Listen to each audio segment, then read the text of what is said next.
Welcome to the OCOM Podcast, Modern Medical Education, where we gather experts to discuss various topics in modern medical education with the focus of today's show, which is episode number 3, being on mental health and medical education.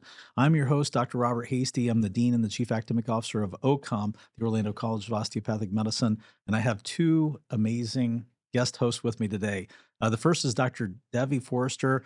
She's our OCOM mental health counselor, and Dr. Forrester, welcome to the show. Thank you for having me. I'm excited. Yes. So how are things going so far? You're our founding mental health counselor for the inaugural class at OCOM. Yeah. It's an honor, it's a pleasure, and I'm delighted to do it. I'm humbled to have this opportunity to be with this inaugural class, but everything is going wonderfully. Awesome. It's been a blessing to serve the students. Awesome. And I know they love you. And speaking about, somebody else that's well loved by their medical students, our second guest host is Dr. Michael J. Foti, a clinical assistant professor of internal medicine at Toro College of Osteopathic Medicine in Middletown campus in Middletown, New York.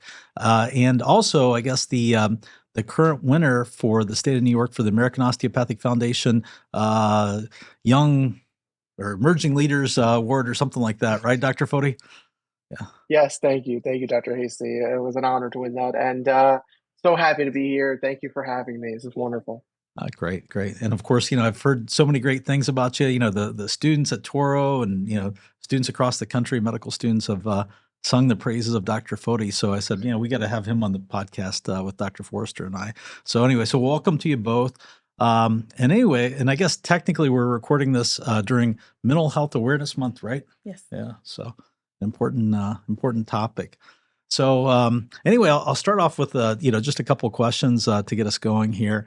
One of the things that when I was growing up, I always heard that dentists had the highest rate of suicide, but now it's actually physicians in America now have the highest rate of suicide of any profession in America, and I think it's about 3 times the national average and things like that. And so I'd love to hear what you guys think.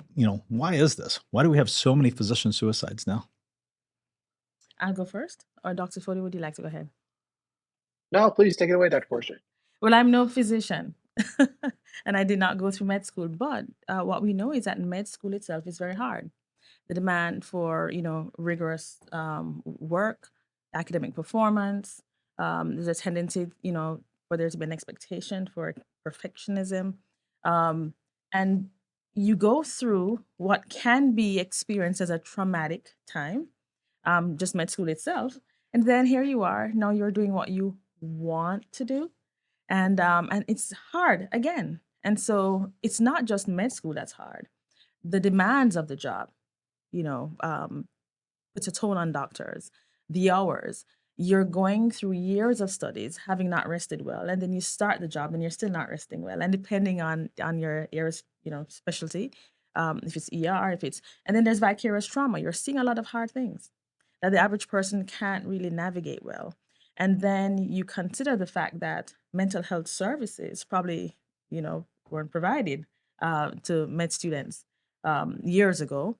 And then you start working in the field still unhealed, still traumatized, still working your way through what has happened to you throughout your studies and now on the job. And that can be very, very hard.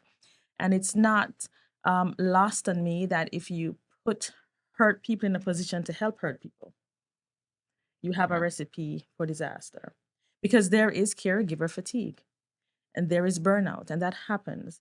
And often, we look at physicians sort of the way we look at counselors. You have it together. You're okay. Heal thyself. Yeah.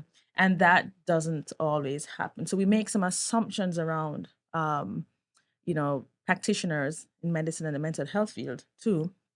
And there's some assumptions, that they can handle themselves and they have what they need within themselves, not recognizing that they do need support. And that happens to our physicians. So I'm not surprised by the shift in the data. Yeah. What are your thoughts, Dr. Foti? Yeah, and I love what you said, Dr. Forrester. Thank you for that perspective. And so I think it's kind of twofold. I speak on this often. So I think there's at the system level and at the individual level. So to speak first on the system level, medical education, medical training has not gotten more difficult necessarily, right? So why we ask ourselves, well, then why is physician suicide on the rise, right? Well, that's because the changes that have occurred in the healthcare system more recently have taken the joy out of medicine. Even though the training has always been so rigorous, once you became an attending physician, there was that joy and that passion of medicine. And unfortunately, these changes that have occurred recently have taken away that joy. And on the other side of it, actually have increased the levels of burnout. So, what are those changes, right? So, we have the advent now of insurance owned and private equity owned practices and hospitals that unfortunately focus more on churning in and out as many patients as they can. Um, and all the dollar signs that that mean, right? At the unfortunate kind of behest of the physician, which then leads to burnout, right? Because the physicians now have lost their autonomy.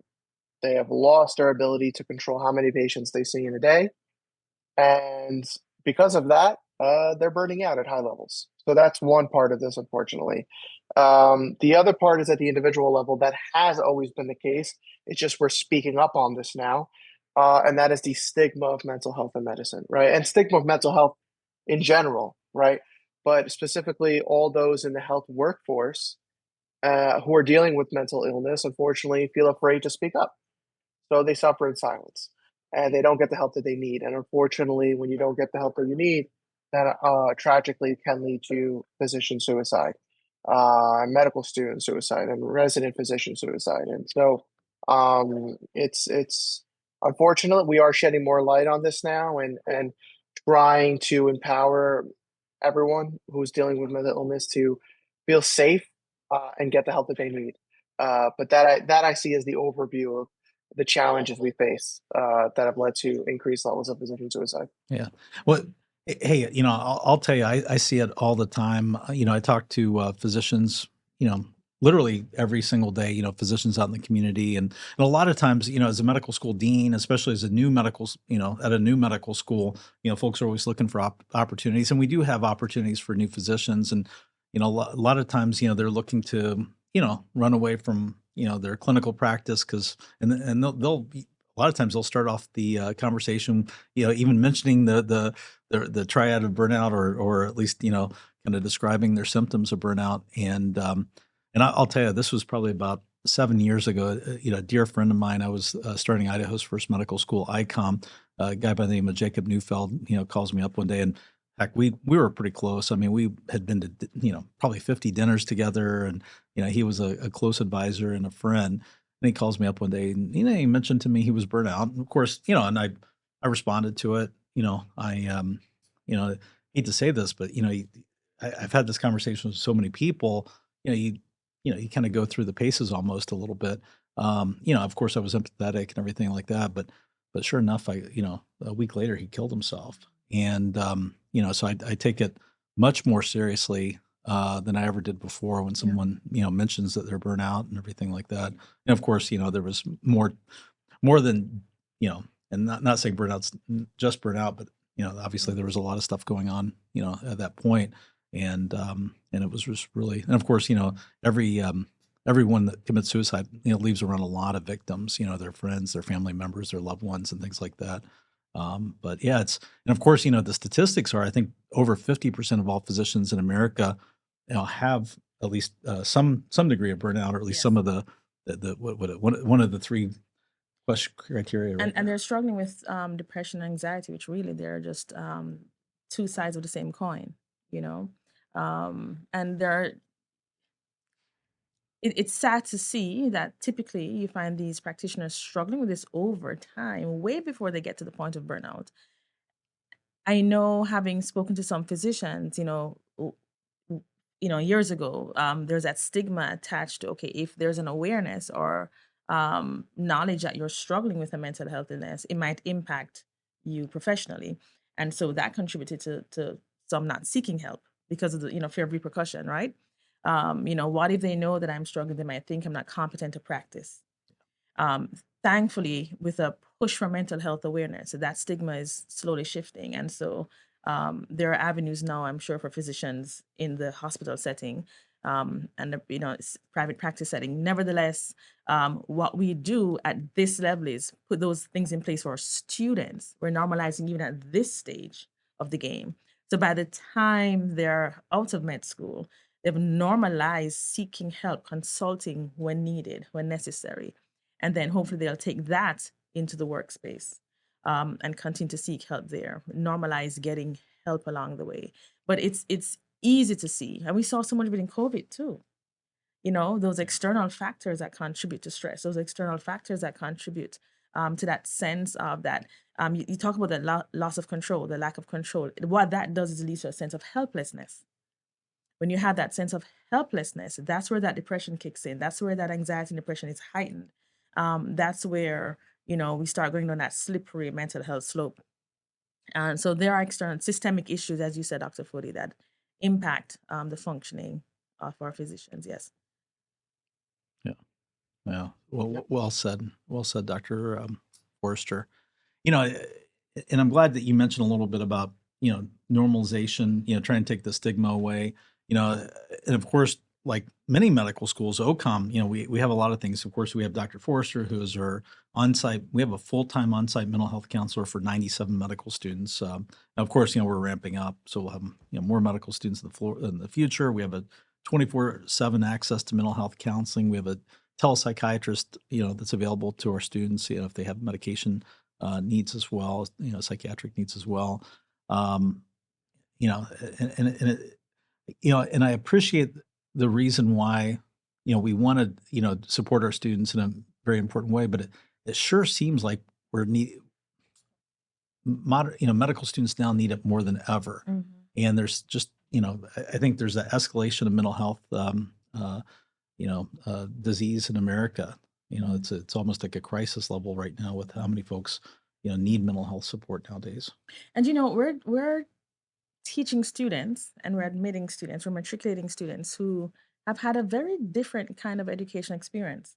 So if you think about those students who are just graduating from undergrad, coming into med school, imagine what their elementary, middle, high school um, education, that tenure in the K-12 environment was like.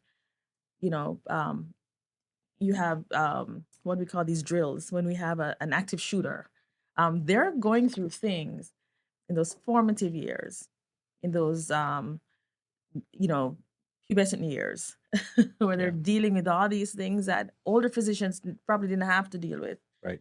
in school, and so they're already so hyper vigilant, and they've gone through college, and they're coming to us with so many unresolved issues. Think about it. Most mental health um, issues start around age 13.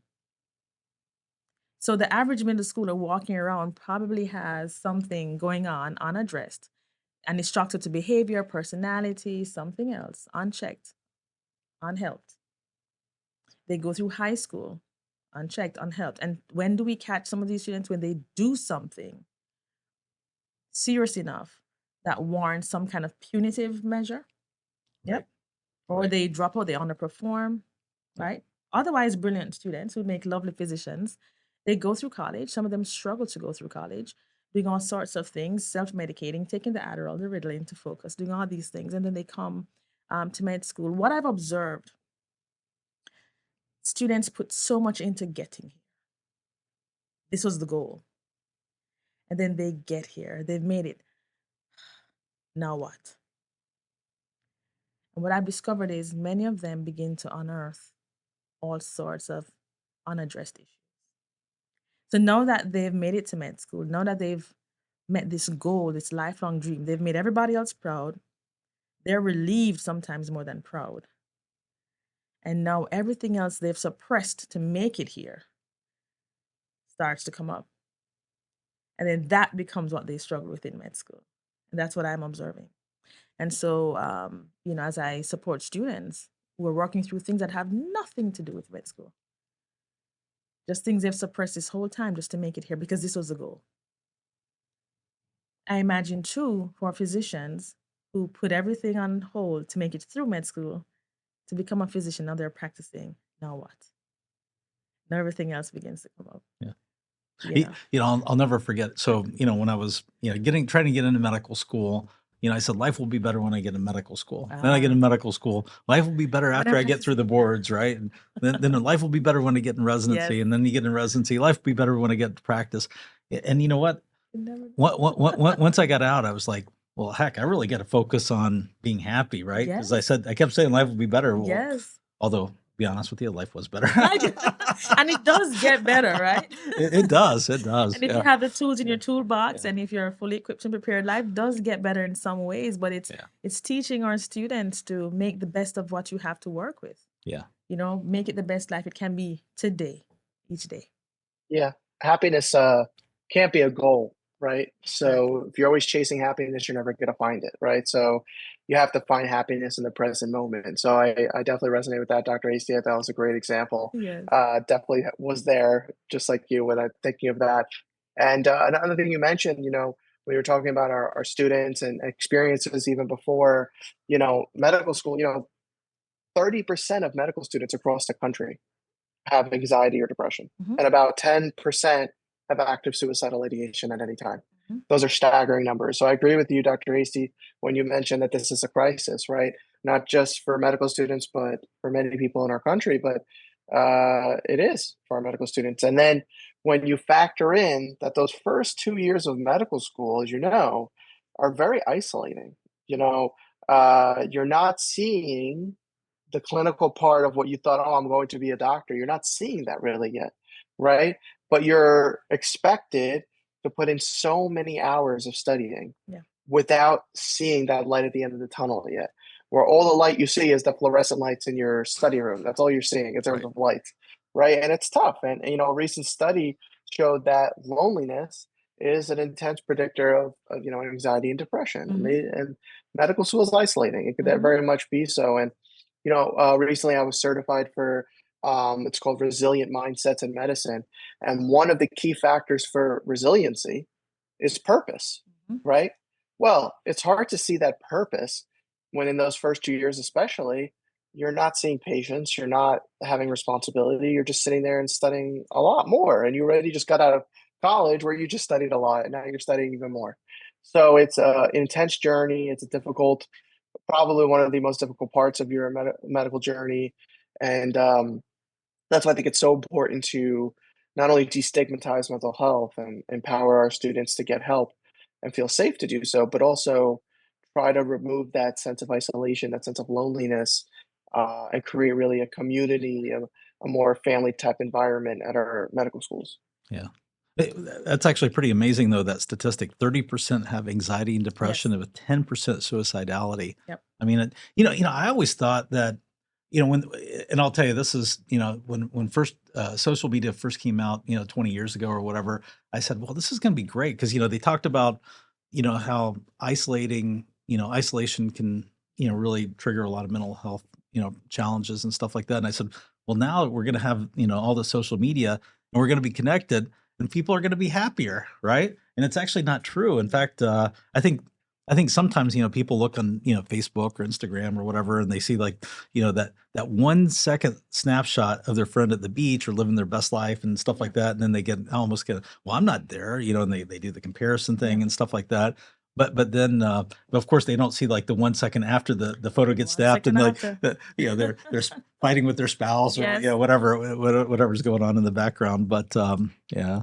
And I liked your thoughts about the happiness pursuit too. And he mentioned present moment. A friend of mine, Jeff Knoll, he's a Disney retiree, and he actually, has taught OCOM quite a bit about, the patient satisfaction and, like sort of the Disney way and stuff like that. And so we've learned a lot, and that we're actually going to, teach our medical students, some of the stuff. But he always sends me these videos and, happy present moment, and he really focuses on that. And I'll tell you, I took a deep dive a few years ago, about 5 years ago, on happiness. And actually, it was inspired by Neil Parishka. I don't know if you guys have heard about Neil Parishka. He's like the happiness guru, and he wrote the book Happiness Quotient and stuff. And so he was going through in this talk. It was it was a state hospital association, and he was the keynote speaker. And I'll never forget. I listened very closely to everything he said. And there were three things he said that have been proven to make you happier. Right. The first is to exercise 20 minutes outdoors every single day, which I started doing. So actually I rode my bicycle over 20 minutes this morning, outdoors. And the second one was, positive journaling, at the end of each day, either write down, the good, best parts of your day, or Yes. you can even Practice say gratitude. the gratitude. Yeah. Say the top three things of your day, or actually, what I do in my family, we go around the table, what was the best part of your day? Mhm. And it does make you feel happier, right? Yeah, Yeah. doing that. And then the third thing, which I think is the hardest, is the random acts of kindness, right? And you're supposed to do, I think it's 5 random acts of kindness a week. Yes. And so pretty much every day. And I just learned that I was driving through Starbucks, don't judge me. I need my caffeine, right? But I was going through the Starbucks drive through and somebody ahead of me bought me, bought my drink. So I said, oh, well, Pay it forward. I'll pay it forward. I'll pay for the person behind me. And they said, "Oh yeah, that's $28." And I was like, I guess they must have ordered all those pastries or whatever. And I said, okay, I'll pay. But you know what? I paid for their pastries. I drove off, and I was Felt like, good. I'll tell you the rest of the day. It was like, the best $28 I spent for a while. Doing something for others, and I see that right when you do good for others, it does make you feel good. I think it's my mom that always said growing up, you receive through the hole that you give sometimes. So Absolutely. yeah. And to piggyback on isolation, as you talk about happiness and the pursuit of it, what I'm discovering is, and in my, you know, other life as a counseling professor, what I've noticed with graduate students is this: graduate school, professional studies too, will isolate you by default. You get into a zone, you've taken on a new role, and you have to have some amount of discipline, and you have to take some things off your plate to make room for this new big thing. It's like taking baby home. Yeah. And what I've discovered is that students are often not prepared for what it will look like. And so a lot of the depression that kicks in typically after a period of anxiety because they're struggling so much to make sense of the newness of it all. The overwhelm kicks in. And when they feel as if they can't get a grip, the depression kicks in. The isolation continues because the only way you get through all the studies, the only way you get through all these things is by isolating yourself by default to make it happen. And then the isolation in turn cuts you off from the social interaction you need. It cuts you off from that downtime you need to take that walk. It cuts you off from all the time you need to prioritize journaling and reflecting on what makes you happy. So isolation is a beast, and it can trickle into all these other areas. But it's a part of what happens when you start med school.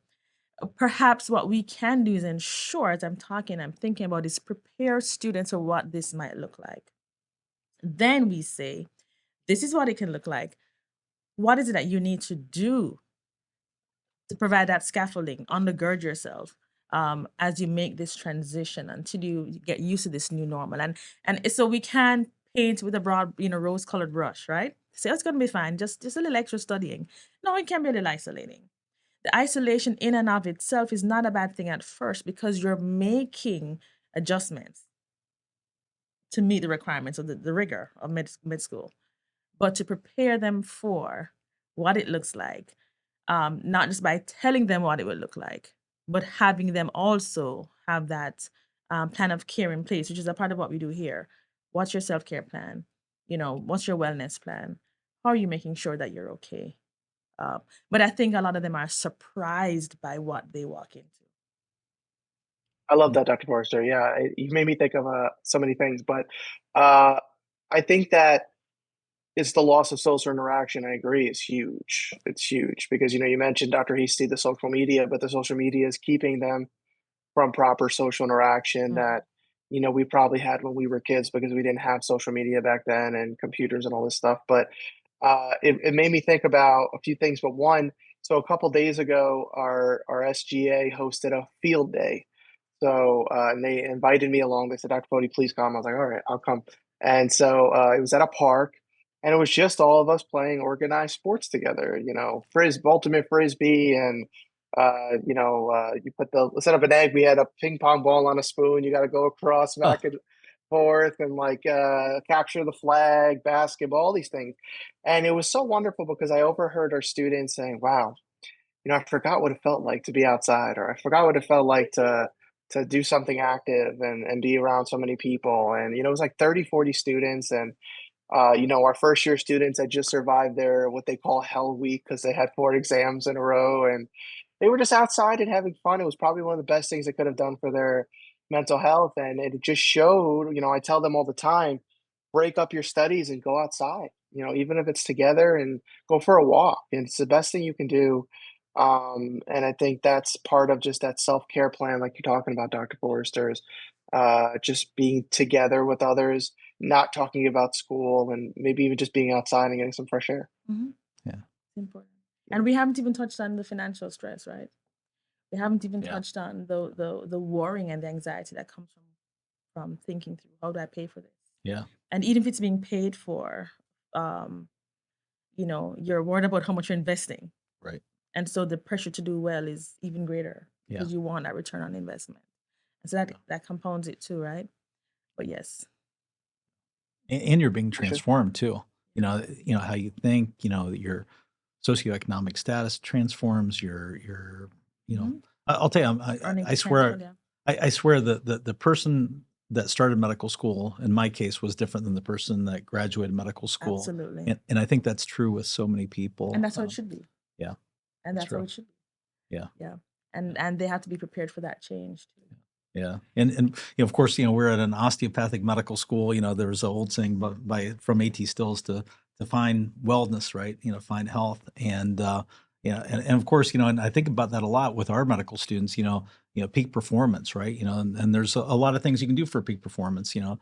Exercising, Mhm. going to bed at a good time. That's part of the reason why we actually close campus 11 o'clock. Not because I mean, we could easily keep it open 24/7. I mean, we just have security 24/7, but we purposely close at 11 o'clock to get people to go home and sleep, and try to and hopefully they eat good food, and hopefully they have good social interactions and those type of things. So because peak performance, right? We're becoming a physician really Mhm. is. I mean, it's almost like being a um, you know high level athlete or something like that. Mhm. The high level athletes take care of Yeah. themselves, but the same is true to become a physician. And it's very demanding, and there's a lot you have to go through. So anyway, And as you change and grow and you interact with, friends, family, loved ones in your former life, yeah, sometimes they don't understand the change you're undergoing, yeah, you know, and that's something that our students have to adjust to. yeah, There's a little bit of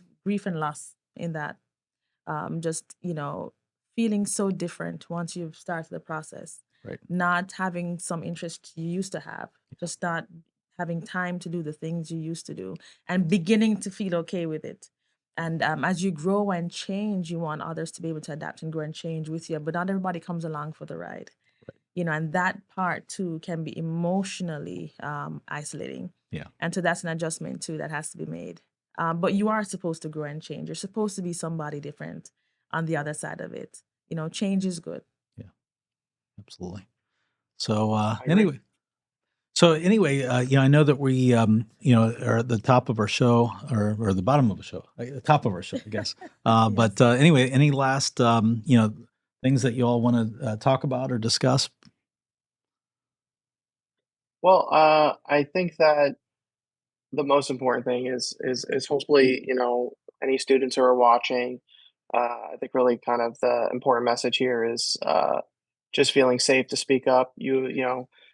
Wonderful resources are always available, like Dr. Forrester at OCOM, and um, you know, that's where it all starts. There might be systemic issues that need to be changed, whether in medical education or the healthcare system, and that's going to take time. But taking care of yourself, I think, starts now. And there's a lot of things you can do for yourself now, and just know it's okay to not be okay. Excellent.